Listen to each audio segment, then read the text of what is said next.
오늘 우리에게 주시는 하나님의 말씀은 에베소서 4장 1절부터 6절까지 말씀입니다. 신약성경 313면 에베소서 4장 1절부터 6절까지 말씀입니다. 이 계시의 말씀을 제가 받들어 읽어드릴 때 살아계신 하나님의 음성을 들으실 수 있기를 바랍니다. 그러므로 주 안에서 갇힌 내가 너희를 권하노니 너희가 부르심을 받은 일에 합당하게 행하여 모든 겸손과 온유로 하고 오래 참음으로 사랑 가운데서 서로 용납하고 평안에 매는 줄로 성령이 하나 되게 하신 것을 힘써 지키라. 몸이 하나요 성령도 한 분이시니 이와 같이 너희가 부르심의 한 소망 안에서 부르심을 받았느니라. 주도 한 분이시요 믿음도 하나요 세례도 하나요 하나님도 한 분이시니 곧 만유의 아버지시라. 만유 위에 계시고 만유를 통일하시고 만유 가운데 계시도다. 우리 교단에서 발행하고 있는 기독공보 지난주에 신문 1면에는 제 눈길을 끄는 큰 사진 하나가 있었습니다. 그 사진에 담긴 내용은 세계 교회의 대표자들이 함께 모여서 일치를 위한 기도를 드리는 모습이었습니다. 개신교와 또 천주교와 또 정교회의 각각의 대표자들과 또 각 교회의 성도님들이 한 자리에 모여서 교회 연합과 일치를 놓고 함께 기도하는 모습이었습니다. 이 세계의 교파는 이제 대표적으로 기독교의 새 갈래라고 할 수 있는데 그 모든 교회의 대표자라고 할 수 있는 분들이 한국 정교회 대강당에 모여서 함께 기도를 드리면서 이런 기도를 드렸다고 합니다. 우리가 하나인 것을 잊지 않게 하여 주시옵소서. 그 한마디의 기도 속에 우리가 지켜야 될 중요한 가치가 담겨 있는 것을 다시 생각을 하게 됩니다. 모든 공동체가 공동체로서의 기능과 역할을 수행하는 데 있어서 가장 중요한 요인은 하나 되는 것입니다. 이 하나됨이라고 하는 건 하나님이 가지고 계셨던 모습이면서 또 한편 하나님의 능력이고 또 오늘날 이 시대에도 살아가는 우리들에게 있어서 이 하나됨에서 나타나고 있는 능력과 가치를 경험하는 일이 중요합니다. 우리가 하나님을 일컬어 표현할 때에 삼위일체라고 하는 표현을 사용을 합니다. 설명하기가 좀 복잡한 개념이기는 하지만 그냥 드러난 것 그대로 설명을 드리자면 하나님은 성부와 성자와 성령 이 세 분으로 존재를 하십니다. 말 그대로 삼위입니다. 그런데 일체라고 하는 말을 통해서 이 성부와 성자와 성령이 함께 동역하며 하나의 뜻, 하나의 일들을 이루어 가시는 것을 우리가 보게 됩니다. 성경 첫 장을 열면 이런 말씀으로 시작이 되지요. 태초에 하나님이 천지를 창조하십니다. 하나님이 세상을 만드십니다. 그런데 이 천지의 창조의 사역이 그냥 하나님 혼자서 진행되는 것이 아니라 그 다음 절에 천지가 창조되는 과정 중에 하나님의 영이 수면에 운행하신다는 표현을 통해서 성령이 그 자리에서 동역하고 있는 것을 우리에게 보여줍니다. 그리고 하나님이 말씀하실 때에 요한복음의 표현대로 그대로 하자면 말씀이신 예수님이 그 말씀 자체의 능력을 가지고 천지가 만들어지는 일들을 동역하십니다. 이 일로 말미암아 하나님께서 세상을 만드십니다. 그러니까 이 천지가 만들어진 것은 삼위일체 되신 하나님의 그 공동체성의 결실로서 열매로서 드러나는 아름다운 결과라고 할 수가 있습니다. 그렇게 천지를 창조하신 하나님께서 마지막 사람을 만드실 때에는 세 분이 한 마음으로 의논을 하십니다. 우리의 모양을 따라 우리의 형상대로 우리가 사람을 만들자라고 의논을 하시고 그 의논의 결정으로 탄생된 것이 우리 사람들입니다. 그래서 이 사람을 만드신 하나님께서 보시기에 심히 좋다고 하는 것을 우리가 배웠습니다. 결국에 사랑의 결정은 아름다운 열매를 맺는 일이고 그 열매는 언제나 하나님께 크나큰 기쁨을 돌려드리게 되어 있습니다. 가장 단적인 예로 부부가 사랑을 나누고 하나가 될 때에 그 열매로 아주 소중한 자녀가 태어나게 되고 그 자녀는 하나님의 기쁨의 선물이라고도 할 수가 있습니다. 그래서 하나님은 항상 하나됨을 통하여서 귀한 일들을 이루시고 귀한 능력을 나타내시는데 반대로 사단은 항상 이것을 깨트리기 위하여서 아주 많은 애를 쓰는 것을 우리가 보게 됩니다. 언제나 사람들이 연합하는 것을 싫어하였던 사단은 사람의 마음속에 때로는 욕심을 집어넣어주고 때로는 시기심, 질투심, 악한 마음들을 집어넣어서 그것으로 말미암아 공동체성이 깨지고 그 깨진 공동체는 무력하게 만들어가는 일들을 창조 때로부터 지금까지 끊임없이 이어오고 있다라고 하는 것입니다. 예를 들면 대표적으로 아담과 하와가 이 하나님께서 먹지 말라고 하신 선악을 알게 하는 나무의 열매를 따먹게 되었을 때에 그 결과로 이 사랑하는 아름다운 관계가 파괴가 됩니다. 그 일이 있기 직전까지만 하더라도 아담은 이런 고백을 했습니다. 자기의 아내된 하와를 보고 이는 내 살 중에 살이요 뼈 중에 뼈라고 하면서 극찬을 아끼지 아니하였습니다. 아름다운 사랑의 고백이 가능했던 관계입니다. 그런데 사단이 들어와서 이 부부 공동체를 깨트리고 나니까 이 죄를 지은 것은 나 때문이 아니라 하나님께서 나에게 주신 저 여자 때문이라고 하면서 자신의 책임을 상대방에게 전가합니다. 그들의 자녀로 태어난 가인과 아벨이 하나님께 제사를 드릴 때도 이런 일이 있었습니다. 가인의 제물이 하나님께 연락이 안 되었습니다. 아벨의 제물은 하나님께 연락이 되었습니다. 이 사이에 사탄이 틈타고 들어와서 시기심을 발동시킵니다. 왜 내 제물은 연락이 안 되는데 내 동생의 제물은 연락이 되는가? 이 시기심이 극에 달하면서 가인은 자신의 동생을 살해하고 땅속에 숨기는 일까지 하게 됩니다. 이와 같이 사단은 언제나 사람과 사람 사이의 틈을 비집고 들어와서 살인까지 하게 만드는 일을 저지르게 합니다. 언제나 하나님의 뜻은 하나를 이루는 것이고 사단의 뜻은 깨트리고 분열시키는 것이라고 하는 것을 우리가 절대 잊어서는 아니 됩니다. 요즘 신문을 읽어나가다 보면 게임 중독에 빠진 어린이들을 다루는 문제가 많이 보도가 되고 있습니다. 그렇게 된 원인을 분석하는 가운데에 가장 많은 이유로 드러나는 것이 가정의 파탄입니다. 형태도 다양하고 또 여러 가지 이유가 있겠지만 분열된 가정의 자녀들이 대부분 이런 도탄에 빠지게 된다는 겁니다. 물론 다는 아니지만 그럴 만한 가능성들을 많이 가지고 있다는 거예요. 이유는 불안한 가정에서 상실된 안정감을 게임을 통해서 탈출하려고 하는 이 욕구가 분출되고 있기 때문이라고 하는 것입니다. 연합은 능력을 만들어냅니다. 그러나 분열은 능력을 빼앗아 간다라고 하는 것입니다. 우리나라가 총선을 앞두고 있습니다.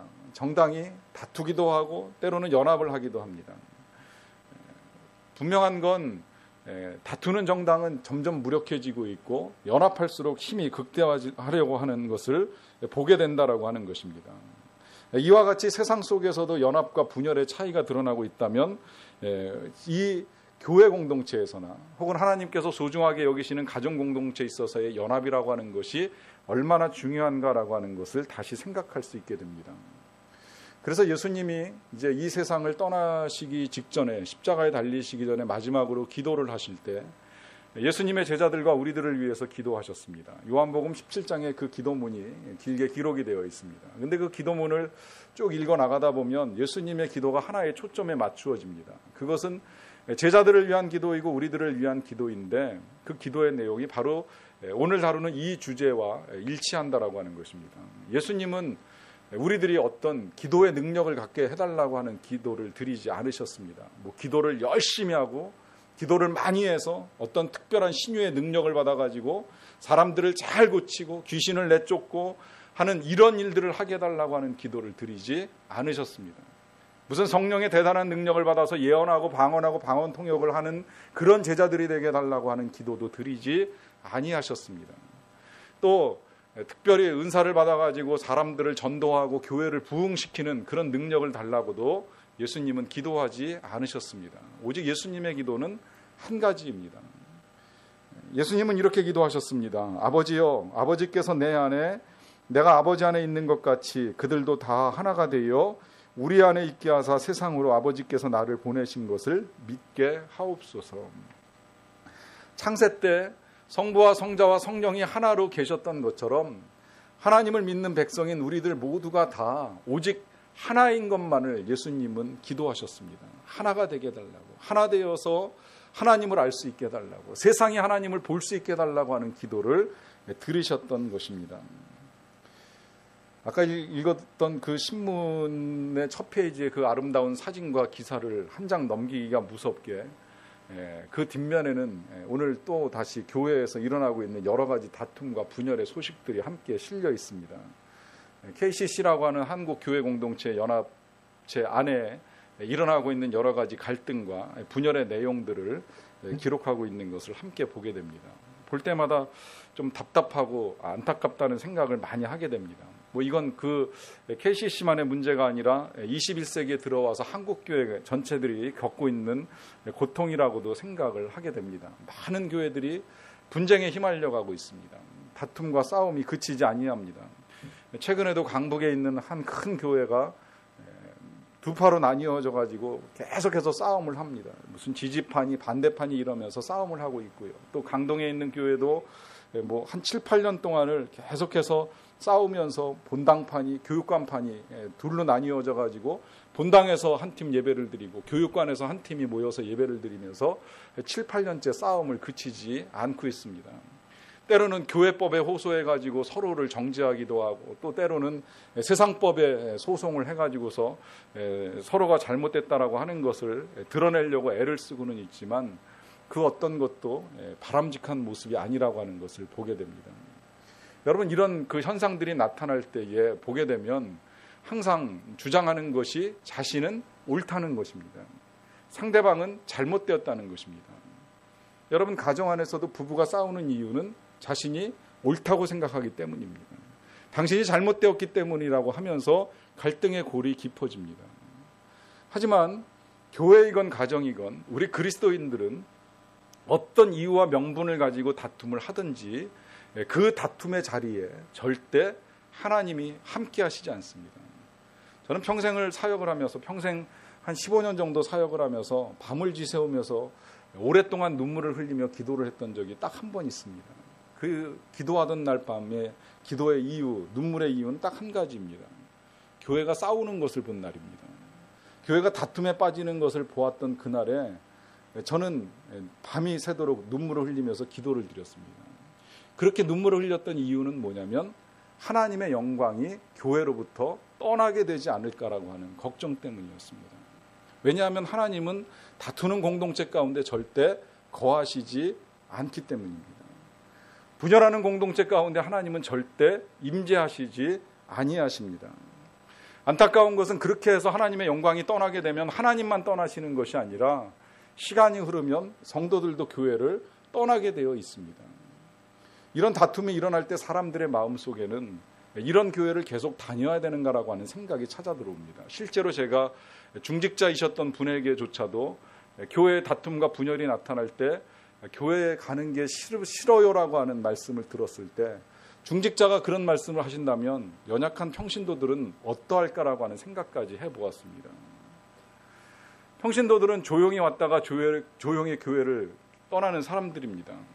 재직이나 중직자들은 교회를 열심히 섬긴다고 하면서 이런 일들을 하는지 모르겠지만 어린 성도들이 교회의 여러 가지 분열의 모습들을 바라보면서 슬며시 교회를 떠나는 일이 일어날 수 있다라고 하는 것이죠. 그러므로 교회는 먼저 하나가 되어야 합니다. 일치된 교회의 모습을 갖추어야 합니다. 그래서 교회가 하나가 되면 그 안에 하나님의 영광이 임하게 되어 있고 그 영광 가운데 교회의 사랑의 소문이 세상으로 퍼져나가면서 세상에 있는 사람들이 교회를 찾아올 수 있기 때문입니다. 저는 21세기의 교회가 여러 가지 다툼과 분열의 모습을 통하여서 세상 사람들로부터 손가락질을 당하고 있지만 한편 다시 생각해보면 이 메마른 세상 속에서 특별히 사랑을 얻지 못하여서 목말라 하는 사람들이 점점 늘어나고 있는 세상 속에서 우리가 정말 서로 사랑을 하고 서로 연합된 모습들만 잘 보여줄 수 있다면 오히려 세상 사람들을 교회로 불러들이는 일이 어렵지만은 않겠구나라고 하는 긍정적인 전망을 해보게 됩니다. 그래서 우리 교회의 핵심 가치 가운데에 네 번째로 일치와 연합이라고 하는 가치를 세웠습니다. 이 가치에 대하여서 우리 교회 홈페이지나 혹은 안내 책자를 보시게 되면 이런 설명을 덧붙여 놓았습니다. 서로 용납하고 서로 사랑하고 서로 이해해 줄 뿐만 아니라 서로를 위해 기도해 주고 서로를 격려하며 서로를 세워가는 일에 최선을 다합니다. 그 누구라도 함께 공동체를 이루어갈 수 있는 곳입니다. 저는 이런 기대와 소망을 가지고 우리 교회가 정말 일치와 연합을 이루어가기를 꿈꾸고 있었고 또 지금도 그 꿈은 변하지 아니하였고 앞으로도 그런 교회가 되기를 위하여서 계속 기도할 것입니다. 그 누구라도 이 공동체에 와서 함께 등록하고 함께 예배를 드리고 또 함께 소그룹 모임에 참여해서 삶에서 일어나고 있는 여러 가지 기쁨들을 나눌 수도 있고 슬픔 가운데 함께 위로를 받고 또 새로운 격려와 용기를 북돋아주는 일들을 통하여 세상으로 나아가는 일을 할 수 있는 그런 공동체를 만들어 가기를 간절히 소망하는 마음입니다. 이것이 교회가 교회로서의 능력을 극대화하고 그 능력을 하나님의 영광을 위하여 드러내는 일이 되기 때문입니다. 오늘 말씀은 우리에게 그래서 하나됨을 당부합니다. 3절 말씀을 보시게 되면 이렇게 우리에게 당부를 하고 있습니다. 평안에 매는 줄로 성령이 하나 되게 하신 것을 힘써 지키라. 성령이 하나 되게 하신 것을 힘써 지키라 그래요. 힘써 지키라 이렇게 당부합니다. 그냥 성령이 하나 되게 하신 것을 지키라 하지 아니하시고 힘쓰라는 거예요. 노력해야 된다는 거예요. 여러분, 갈등하는 구조 속에서 살아가기를 원하는 부부는 없다고 생각을 합니다. 부모 자식지간에도 불화를 좋아할 사람이 어디 있겠습니까? 뭐 교회 안에서 싸우는 거를 즐길 사람이 어디 있겠습니까마는 안타깝게도요, 사람은 시간이 지나면 서로의 장단점들을 보게 되고 그 장단점들이 드러나기 시작하면 자연스럽게 갈등 구조를 형성을 하게 됩니다. 함께 살아가는 것이 그만큼 어렵다라고 하는 것입니다. 제가 가끔 그 며느리를 이제 두 번째로 맞이하시는 이 어르신들을 뵙게 되면 부탁을 드리는 것이 있습니다. 함께 살지 않는 며느리보다 함께 사는 며느리를 귀하게 여기십시오. 그렇게 말씀드리는 이유가 있습니다. 가끔 한 번씩 방문하는 며느리는 올 때마다 뭐 선물을 가지고 오든 과일을 가지고 오든 잠깐 왔다 떠나가기 때문에 단점이 잘 보이지 않습니다. 그러다 보니까 좋은 점만 보게 되고 자꾸 칭찬을 하게 됩니다. 반면에 함께 살아온 며느리 같은 경우에는 함께 살면서 장단점이 다 드러났습니다. 그리고 사람들은 대부분 장점보다는 단점을 더 많이 기억을 합니다. 그리고 그 단점 때문에 받은 상처는 오래도록 지워지질 않습니다. 그러다 보니까 이 오랫동안 함께 살아온 사람보다 잠깐 만나는 며느리를 더 귀하게 여길 가능성이 많기에 이제 반대로 부탁을 드리는 겁니다. 함께 사는 며느리를 귀하게 여기십시오. 잠깐 본다고 해서 그 사람을 귀하게 여기는 편애를 하게 되면 갈등 구조가 더 깊어질 것입니다. 이런 말씀을 제가 드립니다. 이 말씀은 함께 하는 것이 그만큼 어렵다는 거예요. 살아가는 것이 힘들다라고 하는 것입니다. 아마 연애하다가 결혼을 해보신 분들은 아시겠지만 연애 때에 만났던 배우자가 함께 살아가면서 늘 나에게 행복만 주는 사람은 아니라고 하는 것을 깨닫게 될 것입니다. 이유는 한 가지입니다. 함께 살아가고 있기 때문입니다. 함께 사는 것이 그만큼 어렵다는 것입니다. 살기 때문에 보이는 그 단점과 주고받는 상처들을 견디는 것이 어려워서 나타나는 일들입니다. 그래서 성경이 당부를 합니다. 하나 되게 하신 것을 힘써 지키라. 그만큼 하나됨을 지켜나가는 것이 어렵다는 거예요. 힘드니까 힘을 써서 지켜야 된다는 거예요. 노력해야 된다는 거예요. 아무런 노력도 하지 않고 저 사람 때문에 나 힘들어서 못 살겠다라고 하는 이런 말로는 하나됨을 지키는 것이 안 된다는 거예요. 노력이 필요하다는 겁니다. 어떤 노력을 해야 되느냐? 그 말씀 뒤에 이제 1절에서 그 말씀 앞에 이렇게 당부를 합니다. 그러므로 주 안에서 갇힌 내가 너희를 권하노니 너희가 부르심을 받은 일에 합당하게 행하라 하는 부탁을 합니다. 부르심을 받은 일에 합당하게 행하라. 이걸 그냥 요즘 표현대로 쉽게 바꾸자면 주어진 일에 최선을 다하라는 거예요. 내가 이 공동체의 일원으로서 맡겨진 일을 다 하면 그러면 하나됨을 힘써 지킬 수 있다는 겁니다. 가정 공동체를 놓고 생각을 해보면 쉽지요. 뭐 요새는 이제 남녀의 차이가 별로 없어지고 있기 때문에 조금씩 다를 수는 있습니다만 뭐 어쨌든 뭐 성적 차별을 두지 아니하고 그냥 있는 대로 표현을 하자면 한 가정 안에 돈을 벌어오는 사람이 있고 또 돈을 쓰는 사람이 있고 또 돈을 벌어오는 사람이 있고 살림을 하는 사람이 있고 또 자녀들은 뭐 공부를 하는 과정이 있을 수 있습니다. 어쨌든 각자의 역할이 다 다를 수는 있다는 거예요. 하지만 그 누구도 주어진 역할을 최선을 다해서 하지 아니하면 이 공동체가 가는 데에도 많은 어려움이 생깁니다. 부모님들이 가장 힘들어하는 것이 무엇입니까? 자녀가 공부해야 될 나이에 공부를 하지 않는 거예요. 그에게 지금 주어진 부르심은 공부를 하는 일입니다. 근데 이걸 성실하게 감당 안 하면 그 자녀를 지켜보는 부모님의 마음속에 분노가 찾아올 수 있다는 거죠. 일을 하고 가족을 부양해야 될 책임을 진 사람이 그 일을 소홀히 하고 있다면 그 일 때문에도 아픔이 찾아올 수 있습니다. 가정을 살림을 해야 될 사람이 살림을 하는 일을 소홀히 한다면 그 역시도 결코 다른 사람들을 유쾌하게 하는 일이 되지 않을 수 있습니다. 하나의 공동체가 그 공동체성을 가장 강력하게 잘 지켜나가는 힘과 능력은 서로에게 맡겨진 일들을 잘 감당하는 것입니다. 최선을 다하는 것입니다. 그럴 때라야 그 공동체가 아름다운 능력을 발휘할 수 있게 됩니다. 교회를 퍼즐과 연관시켜 조각을 가지고 하나의 완성된 그림을 그리는 것이죠. 요새는 뭐 이제 몇십 개로부터 시작해서 뭐 100피스 퍼즐이라든지 아니면 뭐 1000피스 퍼즐 그래가지고 이제 뭐 1000개의 조각을 가지고 그림을 맞춥니다. 교회는 이 퍼즐을 맞추는 것과 똑같다고도 생각을 합니다. 만약에 100명의 교인이 모인다면 100개의 그 조각을 가진 퍼즐이라고 할 수도 있을 것이고요. 또 교회 학교 부서가 뭐 10명의 교사들로 구성이 되어 있다면 그 10명의 부서의 교사들이 하나의 그림을 이루는 일을 하게 됩니다. 우리의 교회가 이 하나님 보시기에 아름답고 온전한 그림을 그리기 위해서는 이 퍼즐 조각이 마치 자기 자리에 들어가야지 전체가 하나의 완성된 그림을 그리는 것처럼 우리가 주어진 자리에서 맡겨진 역할을 최선을 다해 감당을 해야 된다는 거예요. 그런데 때로는 자리가 마음에 들지 않을 때가 있습니다. 퍼즐도 보면 그 퍼즐 안에는 다 그림이 붙어 있잖아요. 붙어 있는 그림이 어떤 그림은 주인공의 얼굴을 담은 그림도 있습니다. 반면에 어떤 그림은 그 주인공의 그냥 뒷배경이 되는 그림을 담고 있는 조각도 있습니다. 만약에 이 배경된 그림이 내 그림이 마음에 안 든다고 하면서 다른 자리에 가서 들어가려고 하면 그때부터 이 퍼즐은 맞출 수가 없게 됩니다. 그림이 뒤틀립니다. 그림이 엉망이 돼버리고 퍼즐을 아름다운 그림으로 완성시키는 일이 힘들어집니다. 여러분, 이와 마찬가지로 교회 안에도 각자에게 주어진 그림들이 있고 각자에게 주어진 자리가 있습니다. 그 자리를 지키는 것이 필요합니다. 그 자리는 조금씩 다를 수 있어요. 어떤 사람은 정말 중심에 있는 사람이 있는가 하면 가장자리에 있는 사람도 있고 출석만 하는 사람도 있지만 전 분명히 다 나름대로의 역할과 기능이 있다고 생각을 합니다.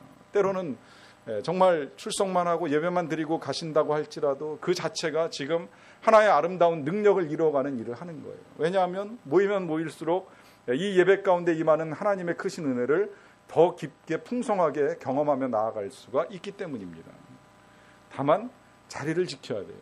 자리를 비우면 그 빈자리는 그림이 빵꾸 나서 완성된 그림의 아름다운 모습을 볼 수 없게 만듭니다. 그래서 때때로 보면요, 그런 경우들이 일어납니다. 퍼즐의 그림을 맞추는 데 있어서 다른 사람이 어떤 자리에 잘 들어가 있는가를 확인하는 일들이 있다면 이제 이 일이 문제를 일으키는 거죠.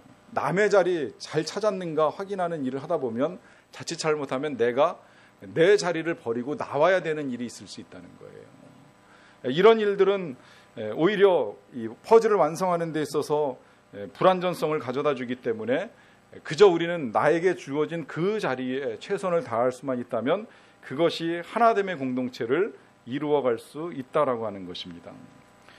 그 다음에 이제 두 번째로 하나됨을 위하여서 필요한 덕목은 겸손입니다. 2절 말씀에 모든 겸손과 온유로 하라 하시는 말씀을 해주시는데요. 겸손하면 하나 될 수 있습니다. 역으로 말씀을 드리자면 교만함은 하나됨을 방해하는 가장 큰 이유가 됩니다. 이 팔레스타인 지역에서 이제 그 살고 있는 양들을 보게 되면 주인이 그 양떼를 데리고 이제 풀이 있는 곳으로 끌고 나가서 그 다음부터는 이제 방목을 합니다. 일정한 공간에다가 풀어놓고 자유롭게 풀을 뜯을 수 있는 시간을 줍니다. 그러면 양들이 흩어져서 이제 풀들을 찾아가 가지고서 이제 풀을 먹게 되는데 이 양떼의 특성상 이제 마음대로 가는 거예요. 그래서 때로는 이제 잃은 양이 생기게 되고 그 잃은 양을 찾기 위해서 주인이 험한 낭떠러지까지 이제 찾아가는 일들이 있습니다.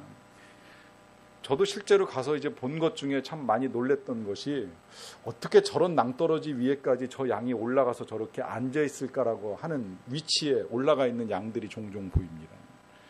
근데 특이하게도 이제 그런 자리까지 꼭 찾아 올라가서 이렇게 휴식을 취하거나 풀을 뜯는 양들이 있는데, 그 양들이 그런 장소까지 올라가는 동안에 보이는 특징이 한 가지 이제 눈에 띕니다. 뭐냐면 올라가는 길에 예를 들면 낭떠러지입니다. 한쪽에 벽이 있고 이렇게 길이 좁은 통로가 있고 그다음에 이렇게 또 낭떠러지로 떨어지는 위치에 있는데, 그야말로 양 한 마리밖에 지나갈 수 없는 길에 놓일 때, 이건 이제 가이드의 설명입니다. 양들이 마주치는 일이 있다는 거예요. 양쪽에서 같이 오면서 마주치는 일이 있습니다. 그러면 양들은 서로 딱 마주치기가 무섭게 한 마리의 양이 납작 엎드린다는 거예요. 그리고 그 엎드린 양을 또 한 마리의 양이 밟고 지나간다는 겁니다. 그러면 엎드렸던 양이 그제서야 일어나 가지고 자기 길을 간다는 겁니다. 근데 염소는 다르다는 거예요. 염소는 마주치면 일단 뿔부터 내민다는 거예요. 그리고 머리를 뒤밀고 싸우기 시작을 한다는 거예요. 그래서 한 마리는 받쳐가지고 떨어지든지 아니면 자기들끼리 엉켜가지고 같이 떨어지는 일들이 일어난다는 겁니다. 한 사람이 숙이면 둘 다 사는데 서로 이기려고 싸우면 둘 다 죽을 수도 있다는 거예요. 여러분 생각해보면 한 가정 안에서도요, 서로 이기려고만 하면 오히려 서로를 죽이는 결과를 가져옵니다. 반면에 한 사람만 양보하면, 한 사람만 낮아지겠다라고 결정하고 겸손을 선택하면 그 다음에 갈등이 얼마든지 최소화되고 하나됨을 이루어가는 일을 해나갈 수 있다는 거예요. 그 다음에 하나됨을 위하여서 세 번째로 필요한 것이 온유함이라고 하는 것입니다. 이 온유함이라고 하는 단어를 우리가 들으면 항상 이제 부드러움이 생각이 납니다. 뭐 틀린 건 아니지만, 그러나 부드럽다 할지라도 절대 무기력함을 말하지는 않습니다. 원래 이 헬라어 온유함이라고 하는 단어는 힘센 짐승이 잘 길들여진 상태를 의미하는 것에서 이제 유래가 되었습니다. 그러니까 잘 길들여진 힘이 온유하다라고 하는 거예요. 그러니까 온유함이라고 하는 것은 힘이 많은 사람을 의미합니다. 다만 힘은 있지만 그 힘을 함부로 사용하지 않고 극도로 절제하고 조절하는 일에 사용하는 사람을 일컬어서 온유하다라고 하는 표현을 사용을 하게 됩니다. 사람이 모이는 공동체는요, 이제 어떤 공동체이든지 뭐 가정 공동체이든 국가 공동체이든 아니면 교회 공동체이든 자연스럽게 이 힘이라고 하는 것이 형성이 됩니다. 아마 가정 안에서도 힘이 좀 있는 사람, 없는 사람 이제 어느 정도 이제 구분이 될 거예요. 교회 안에도 자연스럽게 그런 일들이 형성되는 경우들이 종종 있게 됩니다. 우리 교회 같은 경우에는 아직까지 제가 그런 경우를 보지 못했지만, 교회에 따라서는 헌금을 많이 내는 사람이 힘을 쓰려고 하는 교회도 봤고요. 또 직분이 주어지게 되면 그 직분에 따른 힘을 사용하려고 애를 쓰는 사람도 본 적이 있습니다. 그러나 그 어떤 힘도 절제되지 않고 사용하고 싶은 그 욕망에 노출되기 시작을 하면 그때부터 공동체는 하나됨이 깨어지게 되어 있습니다. 사실 우리 교회는 아직 뭐 항존직도 없고 재직도 임명된 상태도 아니고, 이제 뭐 직분을 받아가지고 일하시는 분들이, 봉사하시는 몇몇 분들과 그 다음에 우리 선생님들과 각 부서를 담당하고 계시는 부감 집사님들만 계십니다. 저는 이제 목회하면서 이제 많은 교회 학교와 교회 공동체들을 보면서 이런 직분들이 주어질 때 이제 여러 형태의 사람들을 만나봤어요. 그런데 참 감사하게도 우리 교회 그 부감으로 섬기시는 분들을 보면, 말하자면 그 공동체에서는 장이고 힘이 있다면 있을 수 있는데 이 힘을 정말 오직 섬기는 데 사용을 합니다. 그래서 선생님들보다도 제일 먼저 나와서 때로는 뭐 의자도 정리하고 청소도 하고 또 뭔가 섬겨야 될 일이 있으면 앞장서서 섬기는 모습들을 보여주면서 이 귀한 직분들을 오직 섬기는 일에만 충성을 다하는 것을 보게 됩니다. 그러니까 자연스럽게 공동체는 견고해지고 그 공동체가 점점 부흥하고 성장하고 하나님의 영광을 볼 수 있도록 해주는 것을 함께 보게 돼요. 참 귀한 일이라고 하는 거예요. 여러분, 힘이라고 하는 건 분명히 하나님께서 섬기라고 주신 것이기에 잘 절제하고 섬기면 이 온유함이 아름다운 공동체를 이루어가는 능력이 됩니다. 그래서 이 온유함이라고 하는 말씀 뒤에는 오래 참음으로 사랑 가운데서 서로를 용납하라고 하는 당부를 하고 있습니다. 그러니까 온유함이 이제 온전하게 능력을 발휘하기 위해서 필요한 것이 뭐냐면 참고 사랑으로 용납해 주어야 된다는 거예요. 사실 이것만 우리가 잘 할 수 있으면 하나 되는 것이 그렇게 어렵지도 않다고 생각을 합니다. 그렇다면 사랑 가운데서 서로를 용납하기 위해서 어떻게 해야 되느냐 할 때 답은 이렇습니다. 우리가 다른 점이 있고 같은 점이 있는데요. 다른 점을 극소화시키고 같은 점을 극대화시키면 이제 그때부터 서로를 용납하고 사랑으로 하나 되는 것이 점점 더 쉬워집니다. 이걸 이렇게 보셔도 좋습니다. 우리가 같다라고 하는 것은 본질적으로 같은 것이고 다르다라고 하는 것은 기능적으로 다른 것입니다. 그러니까 교회 안에서도 보면 목사가 있고 뭐 장로가 있고 권사가 있고 집사가 있고 또 남자와 여자가 서로 다른 이런 것들은 다 기능적으로 다른 것일 뿐이라는 거예요. 한 집안 안에서도 뭐 아버지가 있고 엄마가 있고 자녀가 있고 뭐 남편이 있고 아내가 있고 기능적으로 다른 것이지 본질적으로는 다 같다는 거예요. 뭐가 같아요? 우린 다 똑같은 사람들이에요. 다 상처받기 쉬운 영혼들을 가지고 살아가고 있고요. 또 그럼에도 불구하고 하나님으로부터 사랑받아 마땅한 존귀한 자녀들이라고 하는 신분도 가지고 있고요. 또 우리들을 위하여서 예수 그리스도가 십자가에서 죽을 만큼 하나님께서 우리를 불쌍히 여기신 존재들이기도 하고요. 우리가 의롭게 살아가는 것 같지만 하나님의 그 거룩하심 앞에 노출될 때에는 우리도 다 한결같이 다를 바 없는 죄인이라고 하는 사실이 같다라고 하는 것입니다.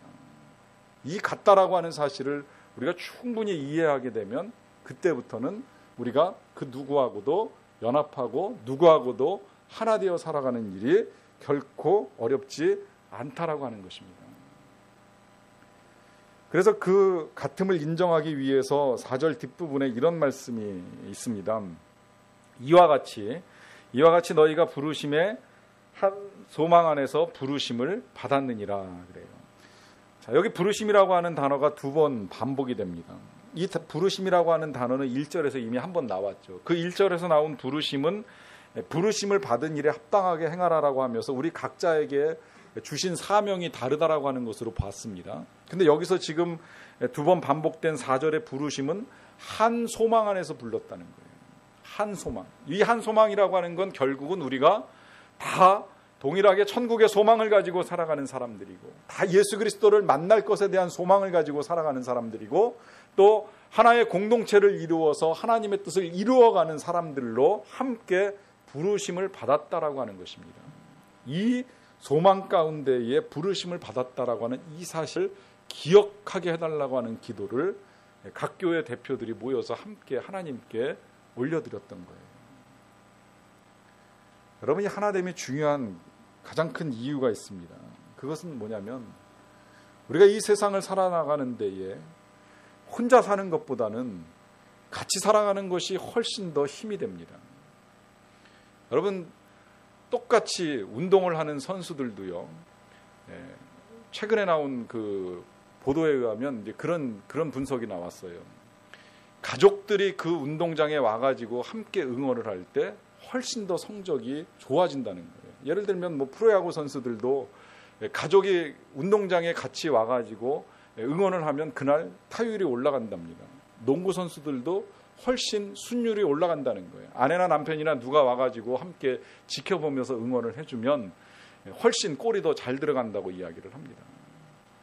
그만큼 누군가의 응원이 사람들에게 힘을 주는 건 부정할 수 없는 사실이라는 거예요. 여러분 그렇기 때문에 우리가 이 세상을 살아가면서 누군가로부터 응원을 받고 그 응원이 나와 함께 있다라고 하는 사실을 알게 되면 자연스럽게 우리는 능력이 훨씬 이전보다 더 뛰어나게 나타날 수밖에 없습니다. 그러다 보니까 하나님께서 우리에게 가족을 허락하시고 그 가족의 응원을 통하여서 우리가 힘을 얻게 해 주셨습니다. 또 교회를 허락하시고 교회 공동체의 이 회원들의 격려와 응원과 기도와 중보 속에서 우리가 세상에서 사단을 대적하고 해야 될 일들을 감당하면서 나아갈 수 있는 하나님의 사람이 되게 해주셨습니다. 그런데 이런 모든 응원들이 항상 함께 할 수는 없다는 거예요. 자녀가 공부하는 자리에 부모가 쫓아가서 공부 열심히 하라고 학교로 학원으로 쫓아가서 응원하는 일 해줄 수 없잖아요. 남편이 일하는데 아내가 쫓아가가지고 일 잘하라고 직장에서 응원할 수는 없는 거잖아요. 그럼 어떻게 해야 됩니까? 아무도 응원하는 사람이 없다고 해서 나 혼자 이 일을 싸운다고 생각합니까? 아니에요. 그래서 하나님이 우리와 함께 계시는 것을 잊지 않고 살아가는 거예요. 그래서 주의 성령을 우리에게 보내주셔서 우리 안에 성령을 충만하게 채워주심으로 우리가 그 성령의 응원을 힘입고 세상 속에서 살아갈 수 있는 하나님의 사람이 되게 해주신 것입니다. 그러하기 때문에 진정 하나됨의 능력은 그 무엇보다도 우리가 하나님과 하나 되는 것에서부터 시작이 됩니다. 우리가 하나님과 하나 될 때 그 누구의 응원과 또 그 누구의 지원이 없을지라도 우리는 세상 속에서 그 하나님이 주시는 능력과 힘을 가지고 우리가 해야 될 일을 능히 감당하며 나아갈 수가 있습니다. 더 놀라운 것은 그렇게 하나님의 능력을 힘입게 되고 하나님과 함께하게 되면 그때부터 나의 힘으로 할 수 없었던 겸손함의 능력이 나오기 시작합니다. 온유함으로 다른 사람들을 이해하게 됩니다. 내 힘을 절제하고 섬김의 자리로 나아갑니다. 때로는 다른 사람들을 용납하는 것이 힘들어질 때에도 주의 성령이 나와 함께 계시면 내가 다른 사람들을 수용하고 용서하고 받아들이는 것이 자연스럽게 진행이 됩니다. 여러분, 하나님은 지금도 이 일을 소원하고 계십니다. 우리와 함께 계셔서 우리 안에 있는 이 선한 능력들이 극대화되기를 원하고 계십니다. 그러하기에 먼저는 우리가 하나님과 함께 일치를 이루어 갈 것이요, 그 일치됨을 통하여서 얻어진 좋은 능력들을 가지고 다른 사람들과 함께 연합할 수 있는 저와 여러분들이 다 되시기를 간절히 바랍니다. 기도하시겠습니다. 우리를 사랑하시는 아버지 하나님, 하나님은 우리를 사랑하셔서 우리를 있는 모습 그대로 다 용납해 주셨는데 우리는 주님을 사랑하고 또 주님께서 우리에게 허락하신 귀한 사람들과 함께 일치와 연합을 이루어가는 것이 때때로 어려움을 고백합니다. 그러나 말씀을 통하여 모든 겸손과 온유함으로 또 오래 참음으로 서로를 용납하여 하나됨을 힘써 지키라고 말씀하여 주셨사오니 이제 우리 안에 허락하신 성령의 능력을 가지고 우리가 섬기며 사랑하는 이 귀한 사역들을 잘 감당할 수 있는 주의 자녀들이 되게 하여 주시옵소서. 예수님의 이름으로 기도하옵나이다.